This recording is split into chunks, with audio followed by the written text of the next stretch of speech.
मानसशास्त्रामधील 2013च्या TET मधील हा पहिला प्रश्न आलाय. मानवी वर्तनाचे शास्त्र ते मानसशास्त्र अशी व्याख्या कोण केली? तर याचं उत्तर काय असणार आहे ते पाहू. त्याच्या अगोदर आणखीन आपल्याला बाकीचे जे कोणी मानसशास्त्रज्ञ आहेत त्यांनी काय सांगितलं पहा. वॉटसन काय म्हणतात, या ठिकाणी मानवी वर्तनाचं शास्त्र म्हणजे मानसशास्त्र असे या ठिकाणी वॉटसन यांची व्याख्या आहे. पर्याय क्रमांक 1 हा आपलं उत्तर असणार आहे. परंतु त्याचबरोबर आपल्याला आणखीन खालचे पर्यायांचं पण या ठिकाणी स्पष्टीकरण पाहायचंय. यामध्ये दुसरा पर्याय दिलेला होता थॉर्नडाईक. आता थॉर्नडाईक यांचं मानसशास्त्रामध्ये खूप मोठं योगदान आहे. त्यांनी या ठिकाणी काय केलेलं होतं, प्रयत्न प्रमाद उपपत्ती एक मांडली होती. आता प्रयत्न प्रमाद उपपत्ती हे मांडत असताना त्यांनी मांजर या प्राण्यावरती त्यांनी प्रयोग करून पाहिला होता आणि त्यांचा ग्रंथ पण आहे अॅनिमल इंटेलिजन्स नावाचा. आता मानसशास्त्र या धड्याचं ज्यावेळेस आपण स्पेशल लेक्चर करणार आहेत तर त्यामध्ये मानसशास्त्राशी संबंधित जितक्या काही उपपत्ती असतील, संकल्पना असतील, ह्या सर्व तुम्हाला स्पष्टीकरणासहित देणार आहेत. फक्त आता आपण प्रश्नामध्ये तो पर्याय आलेला आहे म्हणून या ठिकाणी त्यांची थोडक्यामध्ये माहिती पाहतोय. थॉर्नडाईक यांनी प्रयत्न प्रमाद उपपत्ती मांडली, त्यांचा प्रयोग झाला होता मांजर याच्यावरती, प्रश्न आलेले आहेत आणि त्यांचा ग्रंथ होता अॅनिमल इंटेलिजन्स नावाचा. तर पुढचं ऑप्शन काय दिलेलं आहे बघा, विल्यम उंट यांना पाहिलं असेल. त्यांनी काय केलेलं होतं, यांनी एक मानसशास्त्राची काय व्याख्या केली, बोधावस्थेचे शास्त्र म्हणजे मानसशास्त्र असं विल्यम उंटचं म्हणणं आहे. आणखीन विल्यम उंट यांच्याबद्दल आपल्याला अधिकची माहिती पाहायचंय की पहिली मानसशास्त्राची प्रयोगशाळा त्यांनी स्थापन केलेली आहे. कोणी? विल्यम उंट यांनी. हे नंतरही प्रश्न आलेले आहेत, आणखीनही येऊ शकतात. तर पहिली प्रयोगशाळा मानसशास्त्रातील विल्यम उंट यांनी 1879 साली लाइप्झिग विद्यापीठ आहे जर्मनी येथील, तेथे त्यांनी त्या ठिकाणी स्थापन केलेले आहे. म्हणून हे विल्यम उंट हेही नाव आपल्यासाठी महत्वाचं आहे. पुढील पर्याय पहा, मॅकडुगल काय म्हणतात, मनाचा अभ्यास करणारं शास्त्र म्हणजे काय? मानसशास्त्र. पहा, मनाचा अभ्यास करणारं शास्त्र म्हणजे मानसशास्त्र असं मॅकडुगलचं म्हणणं आहे.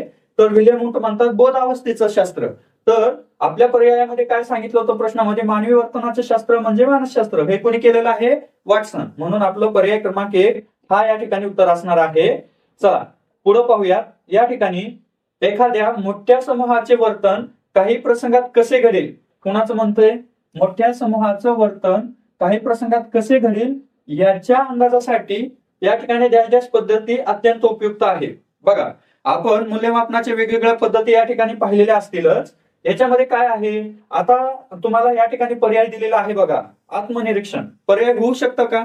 या ठिकाणी मोठ्या समूहाचं वर्तन आहे, या ठिकाणी एखाद्या व्यक्तीचं सांगितलेलं आहे का? नाहीये. या ठिकाणी मोठ्या समूहाचं आहे. आत्मनिरीक्षण म्हणजे काय असतं, स्वतःचं परीक्षण करणे.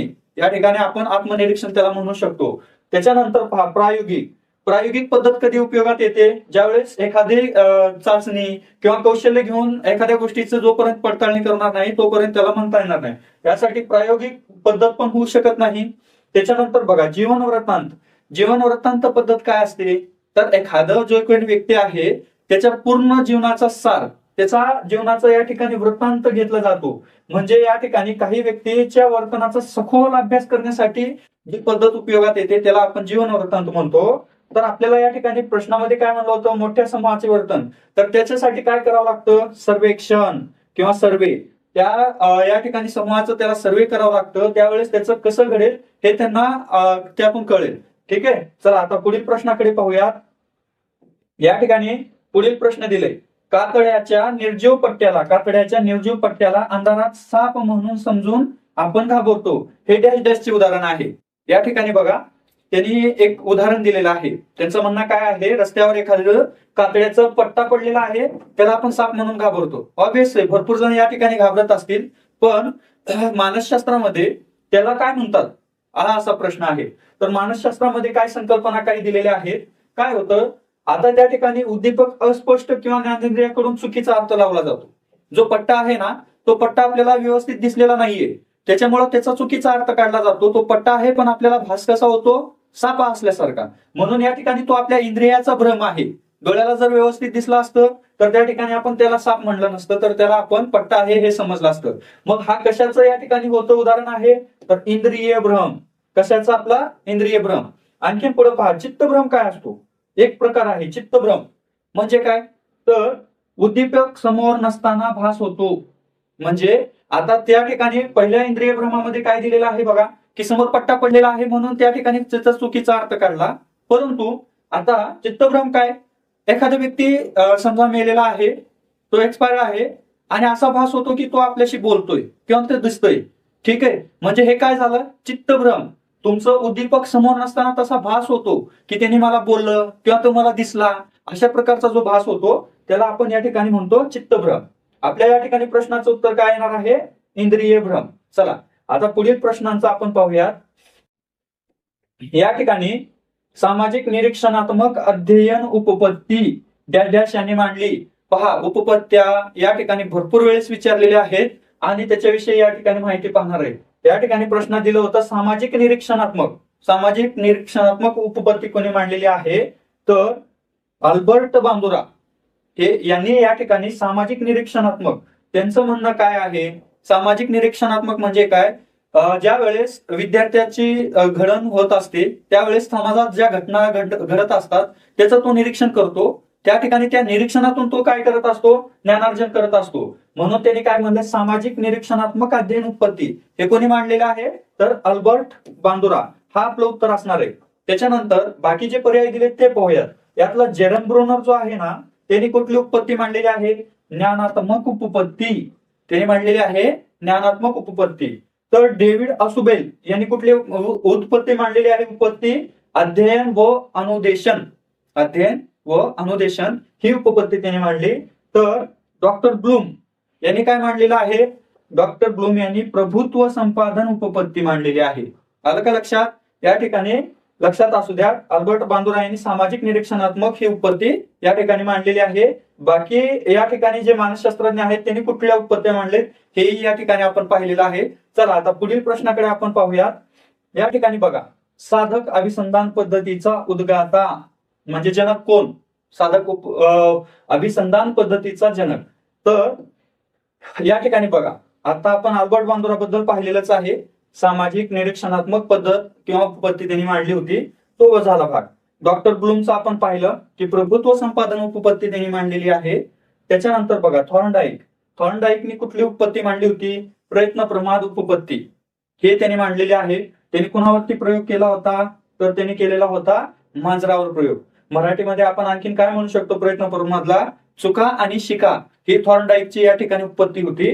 आता आपल्या प्रश्नामध्ये विचारलं होतं साधक अभिसंधान पद्धतीचा उद्गाता. तर साधक अभिसंधान उपपत्तीचा उद्गाता कोण आहे, बी.एफ. स्किनर हे या ठिकाणी साधक अभिसंधान पद्धतीचा उद्गाता आहे. आणि त्यांनी काय केलं होतं, कबूतर या प्राण्यावरती त्यांनी काय केला होता, प्रयोग केला होता. ठीक आहे, हे पण महत्वाचं का आहे मी तुम्हाला का सांगत आहे, कारण त्या कधी कधी परीक्षेत विचारलं जातं की कुठल्या प्राण्यावरती कोणी प्रयोग केला. म्हणून या ठिकाणी उपपत्ती सोबत तुम्ही कुठलं प्राणी आहे त्याच्यावरती पण या ठिकाणी सांगितलेलं आहे. चला आता पुढील प्रश्न पाहू. या ठिकाणी बघा, कवी, लेखक, कलाकार, चित्रपट यातील कल्पना डॅश डॅश प्रकारच्या असतात. आता काय होतं की ज्या वेळेस या ठिकाणी सर्जनात्मक कल्पना किंवा ज्या कोणी कल्पना असतात ते कसे असतात बघा, सर्जनात्मक कवी, कथाकार किंवा चित्रकार किंवा नाटककार किंवा शिल्पकार हे काय करत असतात, एखाद्या कथेला, एखाद्या गोष्टीला ते सर्ज रूप देत असतात, सर्जन देत असतात. त्याला थोडंसं वाढून चालून ते सांगत असतात, म्हणजे सर्जन करायचा प्रयत्न त्या ठिकाणी केलं जातं. म्हणून या ठिकाणी यातील कल्पना ह्या कशा असतात, सर्जनात्मक असतात, सर्जनात्मक घडवलेल्या असतात. ठीक आहे, म्हणून याचं उत्तर असणार आहे पर्याय क्रमांक 2. चला आता पुढील प्रश्न पाहू. या ठिकाणी दिलेला आहे बघा, आणखी पुन्हा एक उपपत्ती आलेली आहे. त्याच्यासाठी पहा, अध्ययन क्षेत्रीय उपपत्ती. काय म्हटलेलं आहे, अध्ययन विषयक क्षेत्रीय उपपत्ती. तुम्ही काय करत चला, जेव्हा आता तुम्ही या ठिकाणी प्रश्नाचं विश्लेषण बघताय किंवा मी उपपत्त्या सांगत असतो त्यावेळेस तुम्ही हे लेक्चर मध्ये चालू याच्यामध्ये तुम्ही लिहून घेऊ शकता. ठीक आहे, कारण हे तुम्हाला वारंवार बघायची आवश्यकता पडणार नाही. कुठल्या उपपत्त्या आलेत, कुठे आलेले त्याच्या मायक्रो नोट्स तुम्ही बनवून ठेवा, जेणेकरून परीक्षेच्या अगोदर तुम्हाला ते रिव्हिजन करण्यासाठी सोपं जाईल. ठीक आहे, आता प्रश्नात विचारलं होतं अध्ययन विषयक क्षेत्रीय उपपत्ती कोणी मांडलेली आहे, अध्ययन विषयक. या ठिकाणी पहा, क्षेत्रीय उपपत्ती, अध्ययन विषयक क्षेत्रीय उपपत्ती कोणी मांडली, कर्ट लेविन नावाचे जे मानसशास्त्रज्ञ आहेत ना, त्यांनी या ठिकाणी क्षेत्रीय उपपत्ती मांडली. आणि आता जसं मागच्या प्रश्नात आपण पाहिलं, स्किनरने कुठली मांडली होती, साधक अभिसंधान उपपत्ती मांडली होती. त्यानंतर अल्बर्ट बांदुरांनी सामाजिक निरीक्षणात्मक उपपत्ती मांडलेली. त्याच्यानंतर कोहलर व कोफ्को असं म्हणू शकतो त्याला, कोहलर व कोफ्को यांनी कुठले मांडलेले आहे तर मर्मदृष्टीमूलक उपपत्ती, मर्मदृष्टीमूलक उपपत्ती. आणि त्यांनी कोणावरती प्रयोग केला होता, चिंपांझी या प्राण्यावरती त्यांनी या ठिकाणी प्रयोग केलेला आहे. चला आता या प्रश्नाशी संबंधित इथं झालेला आहे. पुढील प्रश्न पाहू. अध्ययन संक्रमणाची सामान्यीकरणाची उपपत्ती. बघा किती उपपत्तीवरती या ठिकाणी 2013 ला प्रश्न आलेले आहेत. अध्ययन संक्रमणाची सामान्यीकरण उपपत्ती या ठिकाणी कोणी मांडलेली आहे तर या ठिकाणी आपल्याला असं सांगता येईल. आता पहा, थॉर्नडाईक यांनी कुठली मांडलेली आहे, समान अंश उपपत्ती. तर बॅगले यांनी कुठली उपपत्ती मांडलेली आहे, ध्येयनिष्ठ उपपत्ती अशी मांडलेली आहे. तर अध्ययन संक्रमणाची सामान्यीकरण हा शब्द महत्वाचा आहे. सामान्यीकरण ही उपपत्ती कोणी मांडली तर CH जड, CH किंवा HC जड त्यांना असं म्हटलं जातं. यांनी काय केलेलं आहे, सामान्यीकरणाची उपपत्ती मांडलेली आहे. तर समानांश उपपत्ती कोणी मांडलं, थॉर्नडाईक यांनी मांडलेली. चला या ठिकाणी सफिशियंट आहे. पुढील प्रश्न पाहूया.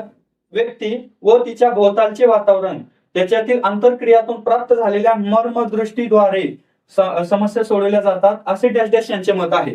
बघा आता मागील प्रश्नामध्ये आपण पाहिलं होतं, या ठिकाणी कोहलर व कोफ्को यांनी मर्मदृष्टीमूलक उपपत्ती मांडलेली आहे. त्यांनी चिंपांझी, त्यालाच आपण वानर पण म्हणू शकतो, काही काही ठिकाणी वानर पण प्रश्न येतं, तर त्याच्यावरती त्यांनी प्रयोग केलेला होता.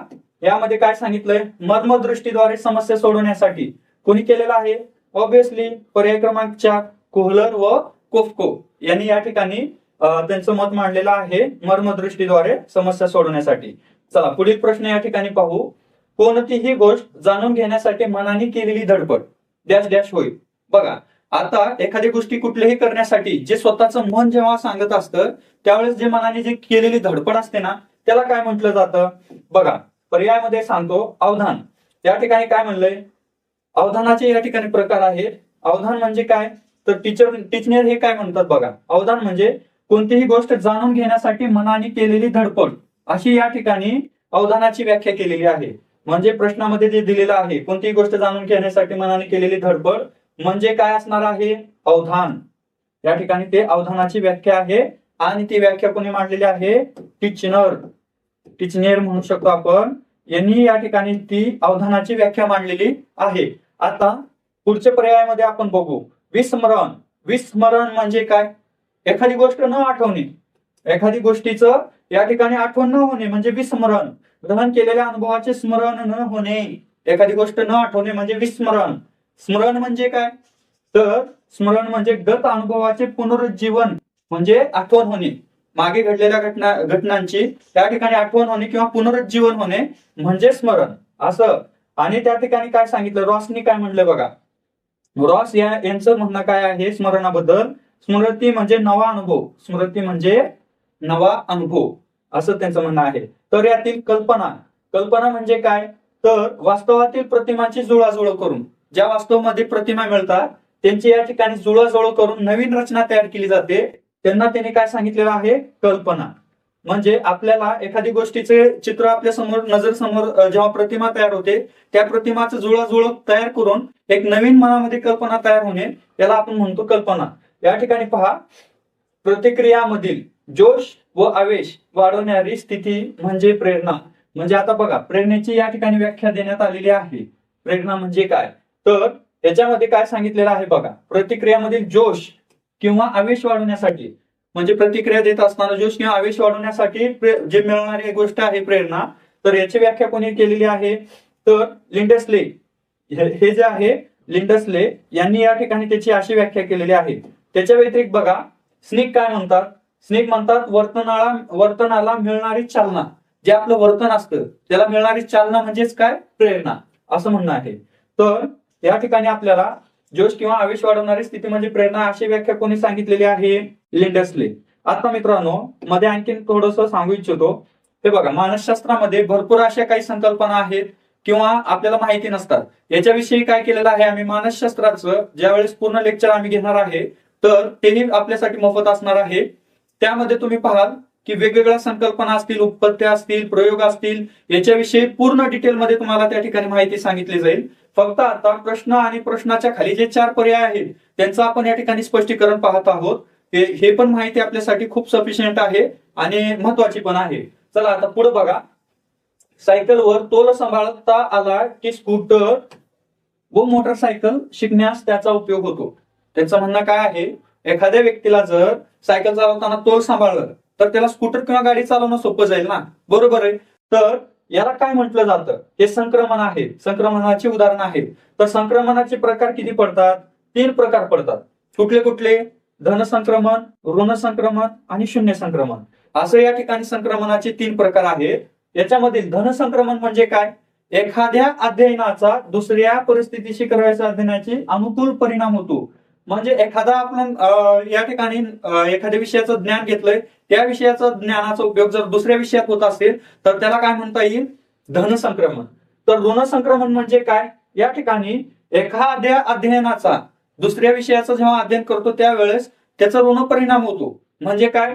तर ऋण संक्रमण, विपरीत परिणाम होतो. उदाहरण जर द्यायचं झालं तर थोडक्यामध्ये मराठी व्याकरणाचा अभ्यास करत असताना किंवा मराठी ज्ञानाचा अभ्यास तुम्हाला झालेला आहे, पण इंग्रजी ज्ञान घेत असताना तुम्हाला मराठी ज्ञानाचा त्या ठिकाणी अडथळा तयार होतो. म्हणजे तो काय झाला? ऋण संक्रमण झाला, बरोबर.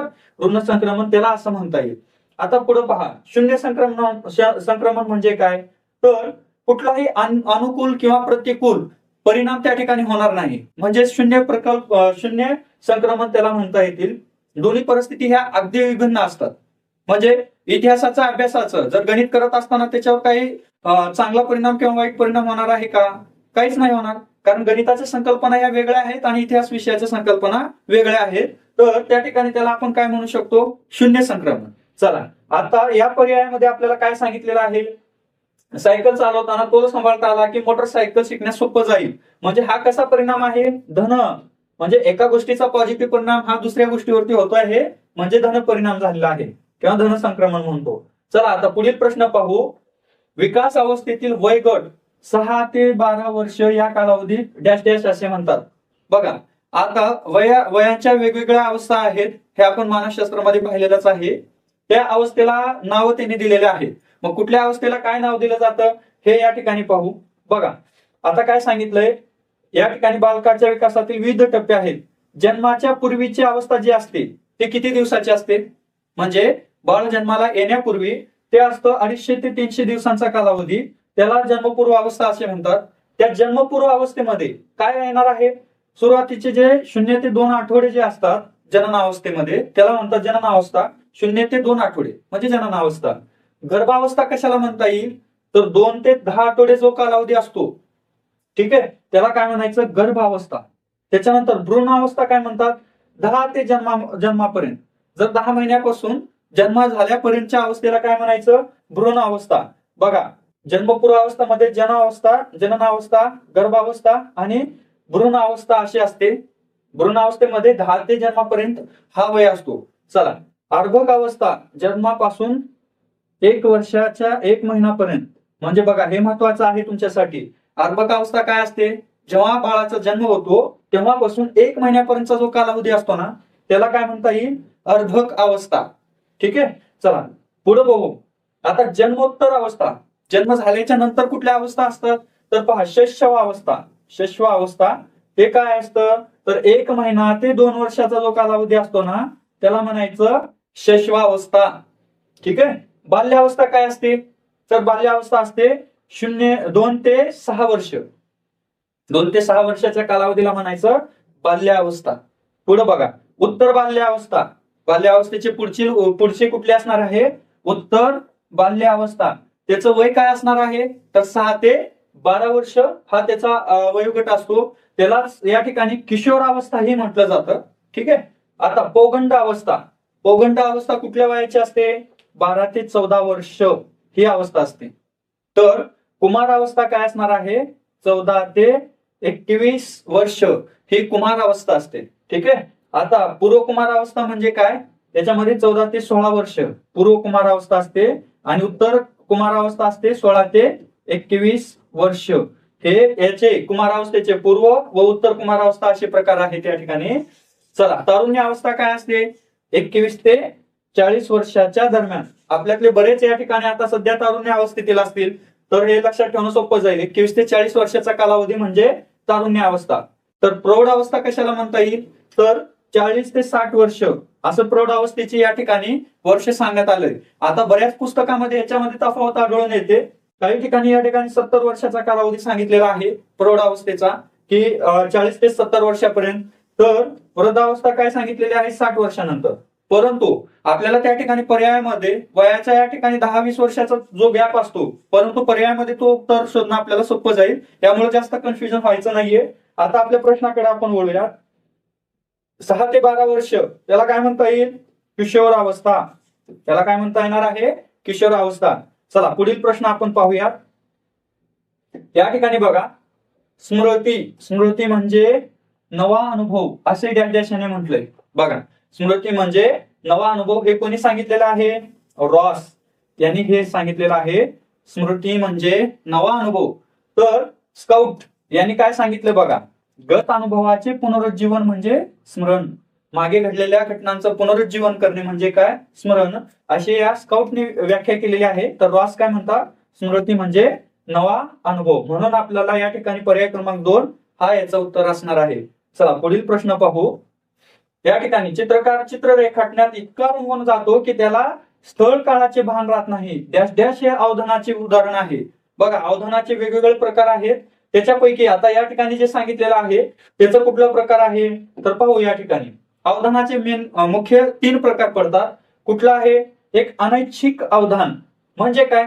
एखाद्या गोष्टीला आपल्याला शिकण्यासाठी मनात नाहीच आहे, इच्छा नाहीये, परंतु हेतुपूर्वक पण नसतं की तो अभ्यास करायचाच आहे. मग ते काय असतं की मारून किंवा कुठल्याही गोष्टीला धमकवून ते करायला लावणं, म्हणजे अनैच्छिक. इच्छा नसताना केलेली गोष्ट म्हणजे या ठिकाणी काय असतंय? अनैच्छिक अवधान असतो. म्हणजे त्याचं या ठिकाणी नसतं, हेतुपूर्वक नसतं. त्या ठिकाणी आपलं लक्ष जातं किंवा लक्ष वेधायला भाग पाडलं जातं, म्हणजे त्याला अनैच्छिक म्हणतात. आता ऐच्छिक म्हणजे काय? ऐच्छिक म्हणजे मुळात काय असतं? आकर्षक नसलेल्या गोष्टीकडे प्रयत्नपूर्वक लक्ष देण्याच्या अवधानास ऐच्छिक अवधान म्हणतात. म्हणजे काय? एखाद्या गोष्टीला त्या ठिकाणी काय म्हणलं? आकर्षक नसलेली गोष्ट आहे, परंतु ती करणं भाग आहे. या ठिकाणी प्रयत्नपूर्वक लक्ष देण्याचं अवधान. एखादी गोष्ट शिकायचीच आहे, ती चांगली नाही वाटत, परंतु आपल्याला ते करावंच लागणार आहे. त्या ठिकाणी ऐच्छिक अवधान द्यावं लागतं. विशेष करून तिथं लक्ष द्यावं लागतं. सर का शिकवतात हे लक्ष देऊन ऐकावंच लागतं. त्याला म्हणतो आपण ऐच्छिक अवधान. सर हेतुक झालेला असतो तो, म्हणून त्या ठिकाणी ऐच्छिक म्हणतात. तर अभ्यस्त अवधान म्हणजे काय असतं? एखाद्या विषयात मुळापासून गोडी असते. कुणाला गणित विषयाची गोडी असते, कुणाला इंग्रजी विषयाची, कुणाला या ठिकाणी वेगवेगळे मराठी भाषा विषय असेल तर आपापल्या विषयाची गोडी आहे. कुणाला चित्र रंगवण्यात चांगला रस वाटतो, तर कुणाला या ठिकाणी फोटो काढण्यात चांगला रस असतो. म्हणजे काय असतं की एखाद्या विषयात गोडी किंवा आवड जर निर्माण झाली तर त्याच्यासाठी काय असतं की आपाप लक्ष वेधलं जातं. एखाद्या गोष्टीकडे आपाप लक्ष वेधलं जातं. तसंच या ठिकाणी या प्रश्नामध्ये दिलेलं आहे की चित्रकार काय करतो? चित्र रेखाटण्यात इतका रंगून जातो की त्याला स्थळ आणि काळाचं काही भान राहत नाहीये, इतका तो रंगून जातो. हे कशाचं असणार आहे मग? अभ्यस्त. तो अभ्यस्त अवधान आहे. त्याच्या मनापासून त्याची गोडी आहे, म्हणून त्याचा प्रकार काय असणार आहे? अवधानाचा अभ्यस्त अवधान. चला, पुढील प्रश्न पाहूयात. या ठिकाणी बाह्य उद्दीपकासंबंधी मज्जातंतूमार्फत मेंदूकडे पोहोचविल्या जाणाऱ्या प्राथमिक स्वरूपाच्या मानसिक क्रियेला डॅश डॅश म्हणतात. आता बघा, या ठिकाणी काय सांगितलं? याला काय म्हटलं जातं तर संवेदना. एखाद्या गोष्टीला आपल्या मेंदूपर्यंत ज्या मज्जातंतू त्या ठिकाणी पोहोचवण्याचं जे काम करतात ना, त्याला काय म्हणता येतील? संवेदना. आपल्याला काटा टोचला किंवा पिन टोचली किंवा जाळलं तर या ठिकाणी बाह्य उद्दीपक आहे, त्याच्यामुळे आपल्याला ते जाणवलं की हे टोचलं. हे टोचलेलं आपल्याला कशामार्फत कळलं तर मज्जातंतूद्वारे ते कुठं जातं? आपल्या मेंदूपर्यंत पोहोचणार आहे आणि मेंदूला त्या ठिकाणी सूचना दिल्या जातात की तुला काहीतरी टोचलेलं आहे. त्यावेळेस आपल्याला जाणवतं की हा मला टोचलेलं आहे, जाळलेलं आहे, पोळलेलं आहे. तर ह्याला काय म्हणता येईल? संवेदना. याला काय म्हणता येतात? संवेदना. तर त्या कशा असतात ते आपण पाहिलं या ठिकाणी. त्यातला आता या ठिकाणी अवबोधला काय म्हणता येतात? जर संवेदनाला अर्थ प्राप्त झाला तर त्याला अवबोध म्हणायचं. संवेदनाला जर अर्थ प्राप्त झालं तर त्याला अवबोध म्हणायचं, असं या ठिकाणी सांगितलंय रॉस यांनी. म्हणजे या ठिकाणी तुम्हाला असं विचारलं जाईल, संवेदना अधिक अर्थ हा म्हणजे काय? संवेदना अधिक अर्थ म्हणजे अवबोध. या ठिकाणी तुम्ही एवढं लक्षात ठेवायचंय. चला, प्रतिमा काय असतात? प्रतिमा हे म्हणजे काय आहे? बाह्य उद्दीपक नसताना मनात निर्माण होणारी चित्र. म्हणजे एखादं उद्दीपक नाहीच आहे, परंतु त्या मनामध्ये आपण त्या ठिकाणी विचार करतो, या ठिकाणी प्रतिमा तयार होते. बाह्य उद्दीपक कसल्याही प्रकारचा नसतो, तर ते मनात निर्माण होणारे चित्र म्हणजे काय? तर प्रतिमा. आता कल्पना व प्रतिमा ह्या जवळपास तुम्हाला सारख्या वाटतील, परंतु गोंधळून जायचं नाही. परीक्षेमध्ये लक्षात ठेवा, प्रतिमा म्हणजे काय असतं? बाह्य उद्दीपक नसताना मनात निर्माण होणारे चित्र असतो प्रतिमा. तर एवढं लक्षात ठेवायचं की बाह्य उद्दीपक नसतो इथं. तर कल्पनेमध्ये काय असते? प्रतिमांची जुळवाजुळव. एवढं एक सेंटेन्स तुम्हाला लक्षात ठेवलं तर तुम्हाला कल्पना म्हणजे काय हे लक्षात येईल. प्रतिमांची काय होते? जुळवाजुळव किंवा त्याची सांगड घातली जाते आणि त्याच्याद्वारे काय तयार होतं? मग कल्पना तयार होते. तर कल्पना जर विचारलं तर प्रतिमाची जुळवाजुळव हा लक्षात ठेवायचंय. प्रतिमा विचारलं तर बाह्य उद्दीपक नसताना काय आहे? मनात चित्र होतं तयार, त्याला म्हणायचं प्रतिमा. या ठिकाणी होपसो तुम्हाला हे लक्षात आलं असेल. तर आता हे संवेदना याचं आपलं उत्तर असणार आहे. पुढील प्रश्न पाहू. बुद्धिमत्ता म्हणजे बदलत्या परिस्थितीशी नव्या गरजा भागवण्यासाठी वेगवेगळ्या प्रकारे विचार करण्याची शक्ती. डॅश डॅश असे त्यांनी कोणाला म्हटलेलं आहे? बघा, शक्ती असे म्हटलेलं आहे. तर काय म्हणलंय? स्टर्न यांनी सांगितलेलं आहे की बदलत्या परिस्थितीनुसार नव्या गरजा भागवणे म्हणजे या ठिकाणी काय आहे? बुद्धिमत्ता. विचारले काय आपल्याला? बुद्धिमत्तेची या ठिकाणी व्याख्या विचारलेली आहे. बुद्धिमत्ता म्हणजे काय? स्टर्न काय म्हणतात? बदलत्या परिस्थितीनुसार जर गरजा भागविणे हे जेव्हा होतात ना, त्यावेळेस त्याला म्हणायचं बुद्धिमत्ता. तर मॅकडुगल काय म्हणतात? पूर्व अनुभवाच्या आधारे नैसर्गिक कल सुधारणे. जुने जे अनुभव आहेत त्याच्यानुसार नैसर्गिक कल सुधारणं म्हणजे काय? तर तुमची बुद्धिमत्ता, असं त्यांनी सांगितलं. गेट्स काय म्हणतात? अध्ययन क्षमतांचे संयुक्त संघटन. जे काय आपल्या अध्ययन क्षमता असतात त्यांचं संघटन म्हणजे काय? बुद्धिमत्ता. विल्यम जेम्स नव्या परिस्थितीशी समायोजन करणे म्हणजे संतुलन बनवणे नवीन परिस्थितीशी, याला त्यांनी बुद्धिमत्ता असं या ठिकाणी व्याख्येत सांगितलेलं आहे. तर या ठिकाणी आपल्याला स्टर्न यांनी सांगितलं होतं बदलत्या परिस्थितीनुसार नव्या गरजा भागवणे, म्हणून पर्याय क्रमांक 1 हा या ठिकाणी उत्तर असणार आहे. चला, पुढील प्रश्न पाहूया. आकलन, शोध, दिशा व टीका हे बुद्धीचे 4 पैलू आहेत असे डॅश डॅश यांनी सांगितलं. एक लक्षात ठेवा, बुद्धी किंवा बुद्धिमत्ता याच्याशी संबंधित जेव्हा प्रश्न येतो ना, सर्वात अगोदर लक्षात येईल तुम्हाला अल्फ्रेड बिने. त्यांना आपण बुद्धिमापनाचे जनक असे म्हणतो. म्हणजे बुद्धीशी संबंधित किंवा बुद्धिमत्तेशी संबंधित प्रश्न आला की लक्षात ठेवायचं अल्फ्रेड बिने यांचं या ठिकाणी खूप मोठं योगदान आहे. आणि अल्फ्रेड बिने यांनी काय केलंय? बुद्धिमापनाचे असे 4 घटक बनवलेले आहेत. आकलन, शोध, दिशा व टीका हे त्यांनी पैलू आहेत असं दाखवून दिलेलं आहे अल्फ्रेड बिने यांनी. चला, शैक्षणिक बुद्धिमत्तेवर भावनिक बुद्धिमत्तेचे या ठिकाणी सहाय्य असले पाहिजे असं या ठिकाणी म्हटलेलं आहे. हे कुणी विचार मांडलंय? Daniel Goleman. डॅनियल गोलमन नावाचे जे आहेत ना, त्यांनी काय म्हणलंय? सामाजिक बुद्धिमत्ता नावाचं त्यांनी या ठिकाणी उत्पत्ती मांडलेली आहे सामाजिक बुद्धिमत्तेची. त्याच्यात त्यांचं म्हणणं काय आहे? ज्यावेळेस शैक्षणिक बुद्धिमत्तेवर भावनिक बुद्धिमत्तेचे सहाय्य असले पाहिजे, म्हणजे भावनिक बुद्धिमत्तेवरती त्याने खूप मोठं काम आणि योगदान दिलेलं आहे. आणि आणखीन एक सांगू इच्छितो, डॅनियल गोलमन हे लेखक होते. बऱ्याच या ठिकाणी शैक्षणिक साहित्यामध्ये त्यांना बरेच पुरस्कार असे मिळालेले आहेत. तर त्यांचा भर काय होता की फक्त शैक्षणिक बुद्धिमत्ता महत्वाची नसून त्याला भावनिक बुद्धिमत्तेची जोड असली पाहिजे असं या ठिकाणी डॅनियल गोलमन यांचं म्हणणं होतं. म्हणून या ठिकाणी उत्तर आपलं काय असणार आहे? Daniel Goleman. चला, पुढील प्रश्न पाहू. साध्य गाठण्यासाठी प्रवृत्त करणाऱ्या, विशिष्ट दिशेने वाटचाल करावयास लावणाऱ्या आणि वर्तनासाठी उत्साह टिकून धरणाऱ्या शक्तींचे मिश्रण म्हणजे डॅश डॅश. या ठिकाणी पहा, आपण मागेही पाहिलं होतं प्रेरणा. प्रेरणा काय असते? वर्तनाला दिशा देणे म्हणजे प्रेरणा.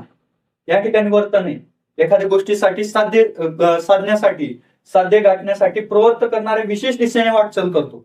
आपल्याला शिक्षक बनायचंय, काय करतो आपण? चला बाबा, आपलं टीईटीची परीक्षा आलेली आहे, मग टीईटीची परीक्षा द्यायचंय, काय करावं लागेल? तर सगळ्या विषयाचा कुठला अभ्यास करावा लागेल? 5 विषय आहेत, 5 विषयामध्ये कसे मार्क आपल्याला मिळतील, 90+ मार्क आपले कसे जातील, हा आपला झाला प्रयत्न करणं. प्रेरणा मिळते की मला शिक्षक व्हायचंय.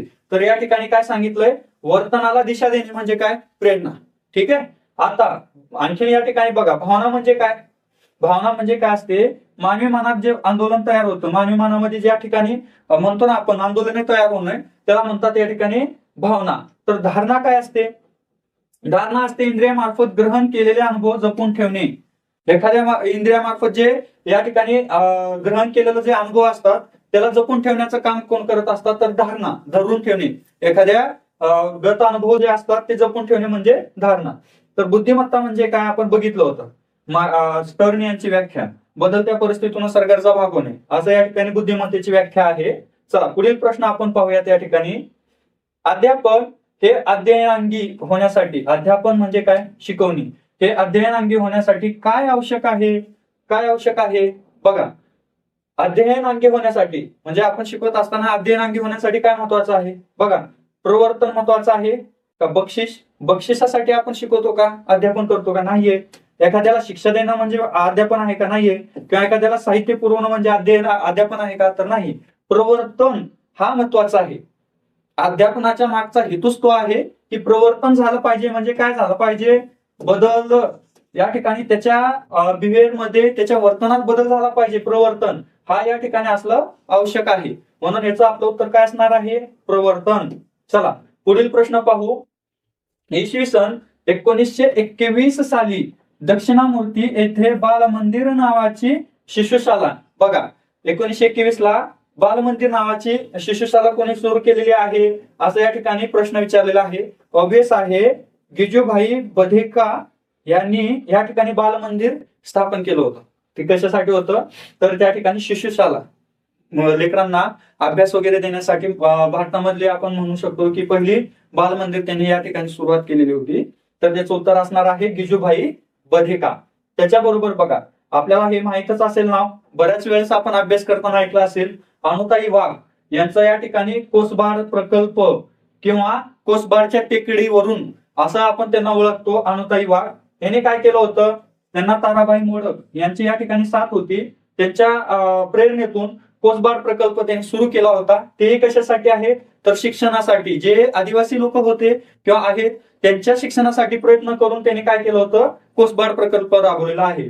तर ताराबाई मोडक काय आहे, त्यांना ताराबाई मोडक यांना भारताच्या मॉन्टेसरी म्हणून पण ओळखलं जातं. ठीक आहे. चला आता सावित्रीबाई फुले यांच्याविषयी तर भरपूर अशी माहिती आहे तुम्हाला. त्यांचं लेखन ग्रंथ ते आपण समाज सुधारक या घटकामध्ये पाहणार आहेत. त्याच्यासोबत पहा, रमाबाई रानडे यांनी काय केलं होतं, सेवा सदन स्थापन केलेलं होतं या ठिकाणी 1908 मुंबई या ठिकाणी. तर आपल्याला या ठिकाणी बालमंदिर कोणी केलं होतं, गिजूभाई बधेका. चला पुढील प्रश्न पाहू. अध्यापनाच्या प्रतिमानाचे जनक, अध्यापनाचे प्रतिमानाचे जनक. बघा मानसशास्त्राची भाषा थोडीशी अवघड वाटेल, कठीण वाटेल. कारण काय होतं की सर्वसामान्य आपण मराठीमध्ये जनरली वाचत असतो सर्व पुस्तकं, परंतु मानसशास्त्राचा उपयोग कधी करतो, एक तर डीएड ची परीक्षा वगैरे पास होण्यासाठी केलेला, त्याच्यानंतर होतं की टीईटी किंवा टेट देण्यासाठीच तुम्हाला त्याचा उपयोग करतात. तर या ठिकाणी अध्यापन म्हणजे काय, शिकवणे, आणि प्रतिमान म्हणजे काय, नियोजन किंवा आराखडा. आता जे कोणी शिक्षक असतील किंवा शिकवले असतील पाठ वगैरे, तुम्हाला माहितच आहे आपण पाठाचं वगैरे काढत असतो. काय काढण्याचा हेतू असतो तो की आपल्याला एक दिशा भेटते. शिक्षकालाही एक दिशा असते की विद्यार्थ्यांना नेमकं काय शिकवायचंय, त्यांना थोडंसं त्यातून प्रेरणा मिळते की मला काय शिकवायचं. एखादी घटक शिकवायचं तर त्याचं नियोजन करावं लागतं. हा घटक मला कसा शिकवला जाईल, त्यासाठी कुठलं शैक्षणिक साहित्य वापरलं जाईल. तर या ठिकाणी काय आहे, प्रतिमानाचा या ठिकाणी उपयोग केला जातो. तर अध्यापन प्रतिमाने हे वापरले पाहिजे. किंवा याचं जनक कोण आहे प्रतिमानाचं, तर याचं आहे मार्शाव्हिल व ब्रूस जॉईस. हे अध्यापन प्रतिमानाचे जनक म्हणून ओळखले जातात. एवढं एक लक्षात ठेवायचं. अध्यापन प्रतिमाने आले मार्शाव्हिल, ब्रूस जॉईस, हे दोन नाव आपल्याला लक्षात ठेवायचे. चला पुढील पाहूया. त्या ठिकाणी सजीवांची लक्षणे हा पाठ शिकवताना कुणाचं शिकवायचंय, सजीवांची लक्षणे हा पाठ शिकवताना शिक्षकांनी सुरुवातीला विद्यार्थ्यांकडून सभोवताली असणाऱ्या सजीवांची माहिती काढून घेतली. येथे शिक्षकांचे अध्यापनाचे कोणते सूत्र आहे, आपण या ठिकाणी डीएड मध्ये भरपूर वेळेस पाहिलेलं आहे. आता काय झालेलं आहे, सजीवाची लक्षणं तर त्यांना शिकवायचंय. शिक्षक आले वर्गामध्ये आणि शिकवण्याच्या अगोदर त्यांना विचारले की तुमच्या परिसरामध्ये कुठले कुठले सजीव असतात, निर्जीव कुठले असतात. मग सजीव प्राणी आहेत तर सजीव मधले या ठिकाणी पाळीव प्राणी कुठले, जंगली प्राणी कुठले, असं म्हणजे त्यांच्याकडून जाणून घेतलं. मग हे कशासाठी केलं असेल, तर हे ऑब्विस आहे की त्यांना ज्ञाताकडून या ठिकाणी अज्ञाताकडे घेऊन जाणे. म्हणजे काय, डायरेक्ट आला आणि डायरेक्ट सजीव म्हणजे काय, सजीवाची लक्षणं सांगता येणार आहेत का, नाही. त्यांना माहित असलेले प्राणी वगैरे कुठले आहेत त्यांना सजीवच म्हणतात. या ठिकाणी त्या संकल्पना करण्यासाठी काय, त्यांना माहित असलेल्या गोष्टीकडून माहित नसणाऱ्या गोष्टीकडे ज्ञाताकडून अज्ञाताकडे घेऊन जाण्याचं काम करत असतात. म्हणून पर्याय क्रमांक 2 हा याचं उत्तर असणार आहे. चला पुढील प्रश्न पाहू. यशस्वी अध्यापन म्हणजे काय? सक्सेसफुल टीचिंग मेथड काय असणार आहे? आता तुम्ही शिक्षक होणार आहेत, भावी शिक्षक. 100% निकाल देणे म्हणजे यशस्वी अध्यापन आहे का? चूक. त्या ठिकाणी ते एक्सपेक्टेड नाहीये की तुम्ही 100% त्याला गुण मिळवून देणे. नेवर. सर्व विद्यार्थ्यांना प्रावीण्यासह उत्तीर्ण होणे. चूक. सगळ्यांना फक्त उत्तीर्ण करायचंय का? नाही. त्याच्यानंतर विद्यार्थ्यांचं यश फक्त संपादन करायचं का? नाही. तर या ठिकाणी काय असणार आहे? परिणामकारक अध्ययन झालं पाहिजे. जे काही आपण विद्यार्थ्यांना शिकवतो त्याला गुण आले कमी आले तरी चालतील, परंतु त्याचं अध्ययन कसं झालं पाहिजे? परिणामकारक झालं पाहिजे. त्यानं वास्तवामध्ये ते त्याचा उपयोग केला पाहिजे. एखादी गोष्ट जेव्हा शिक्षक शिकवतो तर आपल्या घरी जाऊन किंवा परिसरामध्ये जाऊन त्यानं तो अंमलात आणला पाहिजे. परिणामकारक अध्ययन त्यालाच म्हणतात. फक्त मार्कापुरतं शिकवणं म्हणजे यशस्वी अध्यापन नाही, हे या ठिकाणी लक्षात येतं. पर्याय क्रमांक 3 हा याचा उत्तर असणार आहे. चला पुढे पाहूयात. क्रियात्मक क्षेत्रातील विकासाच्या टप्प्यांचा योग्य क्रम. बघा, क्रियात्मक क्षेत्र काय आहे, त्याच्या विकासाच्या टप्प्यांचा क्रम. याच्या अगोदर आपल्याला काही संकल्पना या ठिकाणी लक्षात ठेवावं लागेल. जसं डॉक्टर बेंजामिन ब्लूम हे मानसशास्त्रामध्ये महत्वाचे व्यक्ती आहेत. यांनी काय केलं होतं? या ठिकाणी मूल्यमापनाचे 3 क्षेत्रांचं किंवा त्यांना त्रिवेदी अंगाची त्यांनी लक्षणं सांगितले. कुठले कुठले? डॉक्टर ब्लूम यांनी त्रिमिती आखलेली होती. पहिलं होतं बोधात्मक क्षेत्र. बोधात्मक क्षेत्र म्हणजे काय? तर ज्ञान आकलन उपयोजन कौशल्य. ज्ञान आकलन उपयोजन कौशल्य जे आहे त्याला बोधात्मक म्हणतात. तर क्रियात्मक म्हणजे काय? क्रियात्मक मध्ये काय असतं बघा? अनुकरण करणे, क्रिया कौशल्य करणे, अचूकता संधीकरण, त्याच्यानंतर स्वाभाविकरण. एखाद्या गोष्टीचं अनुकरण करणे, मग तशी क्रिया करणे, त्याच्यामध्ये अचूकता असणे, त्याच्यानंतर त्याचे संधीकरण करणे आणि शेवटी त्याच्या स्वभावात येणे. या ठिकाणी त्याला काय म्हणतो? क्रियात्मक क्षेत्र. तर भावनात्मक क्षेत्र काय असतं? अवधान आकलन असते, त्याचं संघटन, मूल्य, समूह, प्रतिसाद म्हणजे भावनेशी संबंधित या ठिकाणी असतं. त्याला या ठिकाणी भावनात्मक क्षेत्र म्हणतात. एवढं लक्षात ठेवा की बेंजामिन ब्लूम यांनी बोधात्मक क्षेत्र, क्रियात्मक क्षेत्र आणि भावनात्मक क्षेत्र असे 3 क्षेत्र त्यांनी या ठिकाणी मांडलेले आहेत. आपल्याला या ठिकाणी विचारलं काय होतं? योग्य क्रम. योग्य क्रम काय असणार आहे बघा? अनुकरण, क्रिया कौशल्य, अचूकता, संधीकरण, स्वाभाविकरण. या ठिकाणी हा आपलं या ठिकाणी प्रश्नाचं उत्तर असणार आहे क्रियात्मक क्षेत्राचं. ठीक आहे. चला आता पुढील प्रश्न पाहू आपण. आणखीन बघा, पुढील प्रश्न त्याच्याशी संबंधित आहे. काही वर्तन बदल दिले आहेत, त्यापैकी बोधात्मक वर्तन. आताच आपण क्रियात्मक पाहिलं होतं, पुन्हा या ठिकाणी बोधात्मक विचारलंय. बोधात्मक मध्ये काय असणार आहे? एखादी बघा, आता या ठिकाणी उदाहरण दिलेले आहे. काय दिलेले? शारदा सुंदर भरतकाम करते. शारदाला भरतकाम सुंदर कधी करता येईल? क्रियात्मक आहे. कारण क्रियात्मक मध्ये काय सांगितलेलं आहे? पहिल्यांदा अनुकरण करते. ते चित्र काढण्याच्या अगोदर कुणाचं तरी ते अनुकरण केलेलं आहे. मग क्रिया करायला सुरू केली, चित्र काढायला. त्याच्यात अचूकता साधली, त्याच्यानंतर त्याचं संधीकरण केलं आणि त्याच्यानंतर स्वाभाविक आलं त्याला. ते चित्र काढायचा प्रयत्न करायला लागली, चित्र यायला लागलं, म्हणजे ते चित्रकार या ठिकाणी उत्तम आहे. तर काय म्हणलं या ठिकाणी? शारदा सुंदर भरतकाम करते. सुंदर भरतकाम जमतं. हे कशाचं आहे? क्रियात्मक आहे. तर राजू त्याच्या कुत्र्यावर प्रेम आहे. कसं आहे? भावनात्मक. या ठिकाणी बघा, विनीत परिच्छेद वाचून त्यावरील प्रश्नाची उत्तरे सोडवतो. बोधात्मक. बोधात्मक मध्ये काय असणार आहे? ज्ञान आकलन. बोधात्मक मध्ये काय असणार आहे? ज्ञानाचं आकलन. फक्त त्याने परिच्छेद वाचून सोडवलंय का? नाही. परिच्छेद वाचल्यानंतर त्याचा उतारा त्याने सोडून घेतलेला आहे. त्याच्या खालचे प्रश्न त्याला सोडवता येतात. ज्ञानात्मक आहे. म्हणजे याचं उत्तर असणार आहे बोधात्मक. पुढे बघा, सुनीताला शंख शिंपले जमवण्याचा छंद आहे. काय आहे? क्रियात्मक. त्याने पाहिलंय, अनुकरण केलंय आणि ते आत्मसात केलेलं आहे. क्रियात्मक. चला पुढील प्रश्न बघू.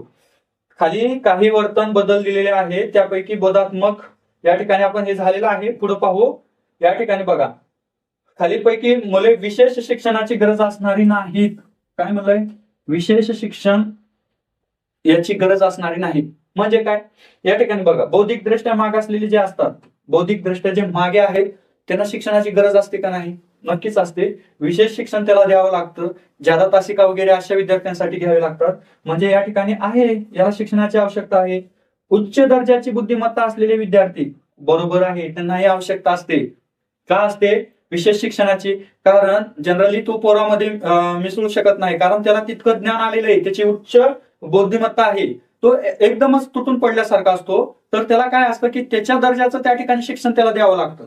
त्याला जसं त्याच्या बुद्धिमत्तेला गरज आहे, खुराक असते ते एक प्रकारचं, त्याला त्या पद्धतीने त्याला अभ्यास द्यावा लागतो, त्याच्या पुढचा अभ्यास त्याला द्यावा लागतो, तेव्हा त्याला चालना भेटते अभ्यास करण्यासाठी. म्हणून त्याला विशेष शिक्षणाची त्यालाही आवश्यकता असते. बघा, अध्ययन अक्षमता, अध्ययनाची अक्षमता म्हणजे जे अप्रगत मुलं म्हणू शकतो आपण, अप्रगत मुले असतात त्यांनाही या ठिकाणी आवश्यकता असते. तर पर्याय क्रमांक 4 मध्ये दिलेला आहे अध्ययन क्षमता असलेली, ज्याच्यात अध्ययन करण्याची क्षमता आहे त्याला विशेष शिक्षणाची गरज असेल का? नाही. ऑब्विसली पर्याय क्रमांक 4 हा या ठिकाणी आपलं उत्तर असणार आहे. चला पुढील प्रश्न पाहू.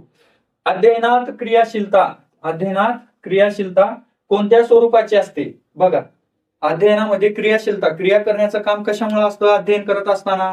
तर त्याचं काम काय असतं? बौद्धिक भावनिक असतं का, शारीरिक मानसिक असतं का, फक्त सामाजिक असतं का? नाही, फक्त बौद्धिक असतं. क्रिया करत असताना अध्ययनामध्ये त्याचं काम असतं बुद्धीचा उपयोग करत असतात, त्याला मग काय असतं? फक्त बौद्धिक स्वरूपाची त्या ठिकाणी आवश्यकता असते. चला पुढील प्रश्न शेवटचं. अध्यापन शास्त्र, अध्यापन शास्त्र म्हणजे काय? अध्यापन शास्त्र म्हणजे काय? म्हणजे शिकवण्याचे शास्त्र. थोडक्यामध्ये बघा, पद्धती व प्रतिमान उपयोग करणे, बरोबर आहे. तत्वे नियम असतात, बरोबर आहे. अध्यापन व सूत्रांचा उपयोग केला जातो, हेही बरोबर आहे. म्हणून या ठिकाणी पर्याय क्रमांक 4 वरील पैकी सर्व म्हणजे काय आहे? अध्यापन शास्त्र. अध्यापन शास्त्र म्हणजे पद्धती आले, प्रतिमान आले, तत्व, नियम, त्याच्यानंतर अध्यापन व सूत्रे, या सर्वांचा या ठिकाणी एकत्रित जर आपण त्याला भंडार मांडलं तर त्याला म्हणता येईल अध्यापन शास्त्र. अशी या ठिकाणी अध्यापन शास्त्राची व्याख्या सांगता येईल. ठीक आहे, विविध प्रकारचे या ठिकाणी लेखकांनी त्यांच्या व्याख्या दिलेल्या आहेत. चला, तर या ठिकाणी आजच्या या सिरीज मध्ये आपण 2013चे मानसशास्त्राचे सर्व प्रश्न या ठिकाणी पाहिलेले आहेत. नक्कीच मी सांगतो की याच्यातून तुम्हाला मानसशास्त्राविषयी या ठिकाणी आवड निर्माण होईल आणि मानसशास्त्राबद्दलची जी काही भीती आहे ती थोडीशी कमी होईल. अशाच पद्धतीने आपण 2013च्या नंतरच्या जेवढ्या आता 21 पर्यंतच्या प्रश्नपत्रिका आहेत ते सोडून घेणार आहोत. हे मला वाटतं की हे तुम्ही जेव्हा पाहाल त्याच्यानंतर तुम्हाला कुठल्याही प्रकारचं मानसशास्त्रासाठी कुठलं क्लास किंवा लेक्चर लावायची आवश्यकता भासणार नाही. आणखी ह्याच्यावर आपण हे प्रश्नात्मक स्वरूपात आपण घेत आहे. डिटेलमध्ये आपण या ठिकाणी मानसशास्त्र विषयाचं आपण घेणार आहेत लेक्चर, ते तुम्ही नक्कीच बघत चला युट्यूबवर. त्याच पद्धतीने फक्त सांगू इच्छितो की या ठिकाणी जेवढ्या पीपीटी किंवा जे आम्ही तयार करतो ऑनलाईन टीचिंगसाठी, त्यासाठी बराच वेळ लागत असतो, त्याच्यावरती टीम वर्क करत असते. अपेक्षा काय आहे? तुम्ही जेव्हा हे सर्व लेक्चर तुम्हाला आवडेल तर नक्कीच तुम्ही एखादी लाईक किंवा शेअर कमेंट केलं, त्याच्यानंतर सबस्क्राईब केलं तर आम्हाला या ठिकाणी प्रेरणा येते थोडक्यामध्ये, की आणखीन आम्हाला उल्हास येतो की हा आम्हाला रिस्पॉन्स भेटायला लागलाय मुलांचं, गोरगरिबातल्या मुलांसाठी, खेडेपाड्यातल्या मुलांसाठी या ठिकाणी आम्ही हा प्रयत्न करतोय. या ठिकाणी निर्मळ असा आमचा प्रयत्न आहे. तर नक्कीच तुम्हाला आवडल्याच्या नंतर तुमचे जे कोणी मित्र असतील शिक्षक भरतीची तयारी करणारे वगैरे, तुम्ही सर्वांपर्यंत हा व्हिडिओ पोहोचवा. लाईक करा, कमेंट करा आणि सबस्क्राईब करा. धन्यवाद.